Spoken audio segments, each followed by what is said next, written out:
अमरीकी सदर Donald Trump ने फलस्तीन की मज़ाहमती तंजीम हमास को खुली धमकी देते हुए मुआहिदा करने के लिए फाइनल अल्टीमेटम दे दिया। कहा, हमास के साथ मुआहिदा इतवार की शाम 6 बजे तक तय पा जाना चाहिए। मुआहिदा न हुआ तो हमास पर क़यामत टूट पड़ेगी। डोनाल्ड ट्रंप ने अपने एक्स पैगाम में वाज़ेह किया कि हमास के पास आखिरी मौका है, ये घेरे में है, मेरे एक इशारे पर इनकी जिंदगियां खत्म कर दी जाएंगी। मुआहिदा तमाम हमास जंगजुओं की जिंदगियां बचाएगा।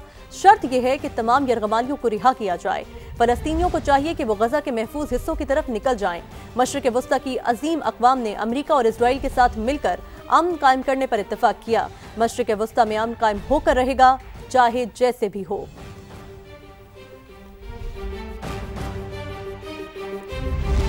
और अमरीकी सदर का 20 नुकाती फार्मूला हमारा नहीं, 8 इस्लामी ममालिक की मुशावरत से जो ड्राफ्ट तैयार किया गया था उसे तब्दील किया गया।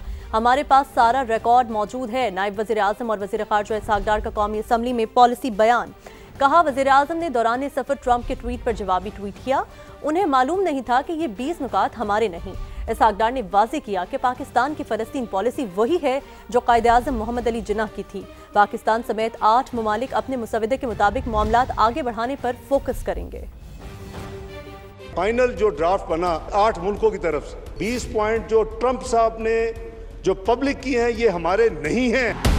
8 ममालिक थे। उस मीटिंग में प्रेसिडेंट ट्रंप ने पॉजिटिव रिस्पांस दी। उसने कहा कि कोई आप वर्केबल सोल्यूशन दे। इसमें कुछ चेंजेस की गई हैं जो हमारा ड्राफ्ट था। मेरे पास सारा रिकॉर्ड मौजूद है। प्राइम मिनिस्टर साहब ट्रांजिट पे थे। प्रेसिडेंट ट्रंप ने ब्रॉडर ट्वीट की, उसके जवाब में उन्होंने ट्वीट कर दी। उनको कोई हैरान तो नहीं होना था उस वक्त कि जी वो 20 पॉइंट वो नहीं है जो हमने 8 मुल्कों ने भेजे।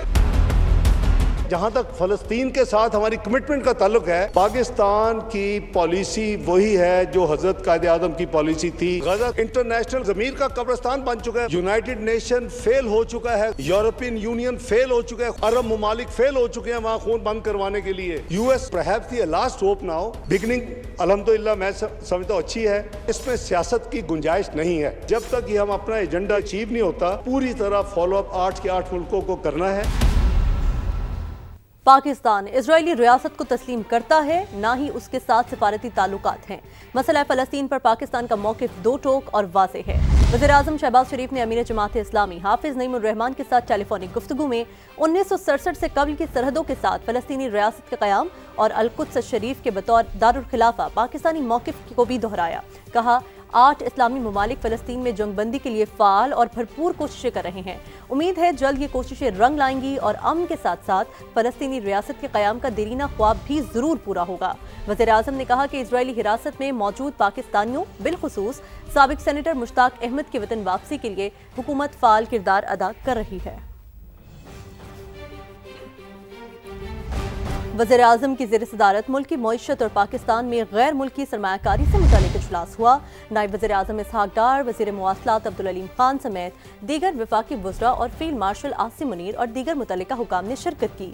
वज़ीर आज़म ने कहा, मुल्की मईशत को मजबूत बुनियादों पर मुस्तहकम करना और सरमायाकारी के साथ तिजारत का फ़रोग़ हुकूमत की पॉलिसी है। इक़्तिसादी सरगर्मियों की मनसूबाबंदी में निजी शोबे की शमूलियत यकीनी बनाने की हिदायत भी कर दी। उस्मान खान की रिपोर्ट।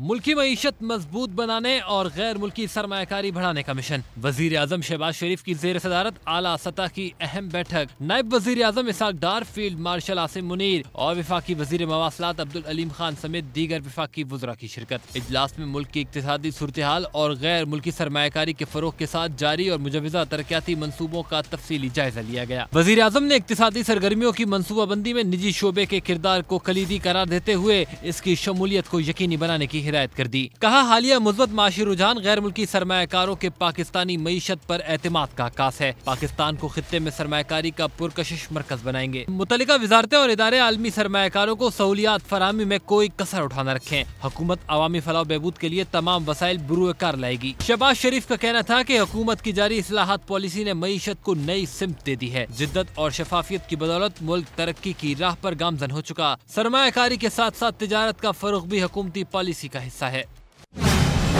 आज़ाद कश्मीर की सूरत हाल, मुज़ाकरात का क्या बना, बताएंगे इसी बुलेटिन में। सऊदी अरब से दिफाई मुआहिदा अचानक नहीं हुआ, तवील अरसे से बातचीत चल रही थी। नायब वज़ीर आज़म इसहाक़ डार का इजहार ख्याल। कहा, कई ममालिक ने पाकिस्तान से दिफाई मुआहिदों की ख्वाहिश का इजहार किया। ये एक नया नेटो बनेगा। पाकिस्तान जल्द 57 इस्लामी ममालिक की क़यादत करेगा। ये जो मुआहदा है ये कोई आनन फानन नहीं हुआ। इस पे करीबन इनिशियल थॉट्स जो हैं वो पीडीएम की गवर्नमेंट में थोड़ी सी बात हुई। जब से ये गवर्नमेंट आई है इसके ऊपर तफसील के साथ दोनों ममालिक की बात होती रही है। इसमें कैटेगोरिक है कि अगर एक मुल्क पे हमला होगा तो ये तसव्वुर होगा कि दूसरे मुल्क पे भी हुआ। अगर ये मुआहदा होता और जैसे इंडिया ने हमारे ऊपर हमला किया था तो ये तसव्वुर होता कि सऊदी अरेबिया पे भी इंडिया ने उसी वक्त हमला किया। हमें मुहाफ़िज़ीन में अगर अल्लाह ताला ने शामिल कर लिया है तो हमारी खुशकिस्मती है।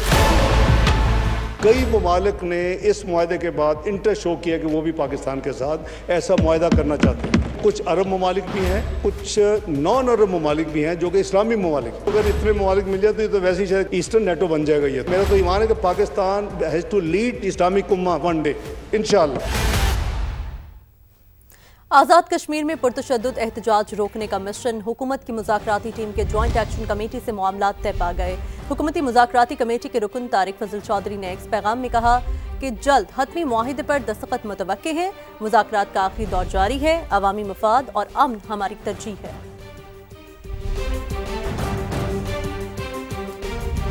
आज़ाद कश्मीर के अवाम मुकम्मल शहरी और सियासी हुकूक से लुत्फानंदोज हो रहे हैं। जमहूरी मुस्तकबिल की तश्कील में हिस्सा ले रहे हैं। तर्जुमान दफ्तर खारजा के मुताबिक पाकिस्तान कश्मीरी भाइयों की इज्जत नफ्स का मुहाफिज पुरअमन एहतजाज के हक का एहतराम करने के साथ समाजी और मुआशी तरक्की यकीनी बनाने के लिए पुरअज़्म है। वफाकी वज़ीर कानून आज़म नज़ीर तारड़ कहते हैं आज़ाद कश्मीर की 12 नशिस्तों का मामला आईनी है। इस मामले पर बहुत सोच समझ कर बात करनी चाहिए। इन अफराद का कश्मीर से ताल्लुक इस तरह खत्म नहीं किया जा सकता। ये जो 12 नशिस्तें हैं इसकी जो कॉन्स्टिट्यूंसीज हैं ये सब वोटर हैं जो कि कश्मीर से ताल्लुक़ रखते हैं, जो कश्मीर कॉज के लिए अपने घर बार छोड़ के उन इलाकों में जाके आबाद हुए और पाकिस्तान ने उन्हें मेहमानों के तौर पे वहाँ पे आबाद किया। उनका कश्मीर से ताल्लुक़ ख़त्म नहीं किया जा सकता इस तरह से। इसके लिए एक ब्रॉडर कॉन्स्टिट्यूशनल पैकेज जो कि बहुत लार्ज होना चाहिए, जिसमें तमाम जो कश्मीरी क़यादत है वो शामिल हो। और जिन लोगों को आप कह रहे हैं कि अब इन्हें वोट का हक़ नहीं होना चाहिए या इन्हें असम्बली में नशिस्त नहीं देनी चाहिए, उनके नुमाइंदगान से भी बात होनी चाहिए। तो मैं नहीं समझता कि इसे इस तरह उजलत में करना चाहिए। और सबसे बड़ी बात यह है कश्मीर कॉज के साथ जो जुड़े हुए हैं हम, ये उसको भी नुकसान पहुँचाएगी।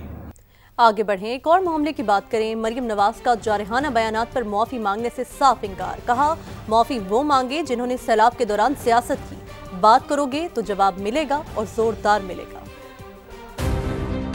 पंजाब में बदतरीन सैलाब आ गया, पंजाब पे आफत आ गई। एक सूबे के लोगों ने न सिर्फ ये कि पंजाब हुकूमत पर गलत तनकीद की, उसके जख्मों पे नमक छिड़का। लोगों को गुमराह करके सड़कों पे निकाला गया कि पंजाब के खिलाफ बात करो। मैं पंजाब के अवाम को अकेला नहीं छोड़ सकती। बात करोगे तो जवाब मिलेगा और जोरदार जवाब मिलेगा। कहा गया कि हम वॉकआउट कर रहे हैं, मरियम नवाज शरीफ माफी मांगे। भाई मरियम नवाज शरीफ क्यों माफी मांगे? माफी वो तर्जुमान मांगे जिन्होंने सैलाब के दौरान पंजाब के अवाम पे आई हुई आफत के दौरान पंजाब के अवाम पर तनकीद की। आइंदा पंजाब के ऊपर बात करने से पहले 100 बार सोच लेना। जबकि दूसरी जानिब पीपल्स पार्टी मरियम नवाज के बयानात पर नाराज। कौमी असम्बली से दोबारा वॉकआउट। मुज़ाकरात के बाद भी हालात जूं के तूं। नवीद कमर का कहना है कि मसला हल होने तक ईवान का हिस्सा नहीं बन सकते। नायब वज़ीर आज़म इसहाक डार मुफाहमत के लिए पुरुमीद। तहफ़्फ़ुज़ात वज़ीर आज़म के सामने रखने की यकीन दहानी करा दी।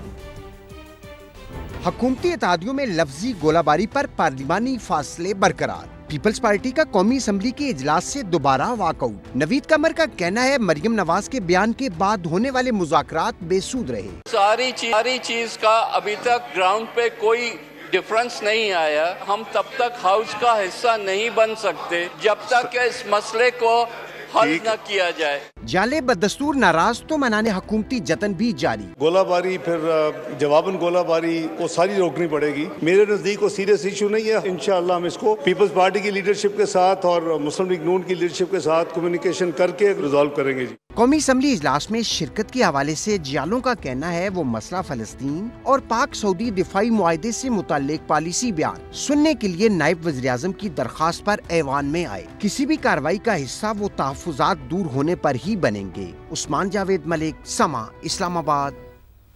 और अब बात करें, इजरायली फौज ने ग्लोबल स्मूथ फ्लोटिला की आखिरी कश्ती को भी कब्जे में ले लिया। 46 ममालिक के 461 रजाकार इजराइल की कैद में हैं। इटली के 4 शहरियों को डिपोर्ट कर दिया गया। इजरायली जारियत के खिलाफ स्पेन, बांग्लादेश और इजराइल में मुजाहिरे किए गए। ग्लोबल स्मूथ फ्लोटिला की तमाम कश्तियों पर इसराइल का कब्जा। सेहूनी फोर्सेज ने आखिरी कश्ती पर भी धावा बोल दिया। मेरीनेट कश्ती में सवार तमाम रजाकार इसराइल मुंतकिल।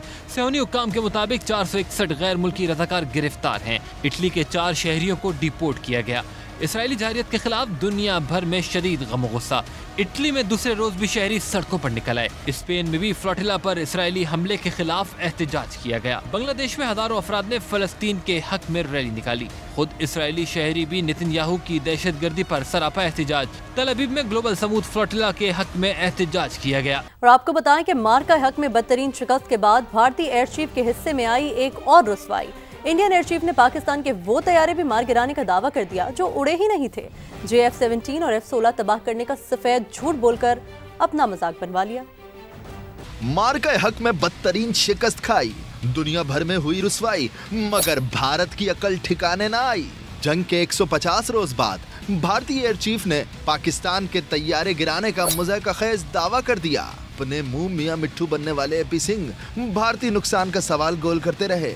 जो सबूत पूरी दुनिया देख चुकी वो ही मांगते रहे। भारत के राफेल तैयारों का मलबा ट्रैक्टरों में ले जाते दुनिया ने देखा। भारत के chief of defence staff Anil Chauhan भी शिकस्त तस्लीम कर चुके। अमेरिकी सदर ट्रंप ने भी बार बार भारत के साथ तैयारे गिरने का बताया। वजीर आजम पाकिस्तान ने भी अक़वाम मुत्तहिदा में डंके की चोट पर शाहीनों के हाथों 7 भारतीय तैयारों के शिकार का बताया। Repulsing the enemy's attack under Air Chief Marshal Zahir Babar Sidhu, our Falcons took flight and etched their answer across the skies, resulting in 7 of the Indian jets turned to scrap and dust. और तो और राहुल गांधी समेत भारत के कई opposition रहनुमा आज भी अपने तैयारे ढूंढ रहे हैं, लेकिन शर्म मोदी सरकार को मगर नहीं आती।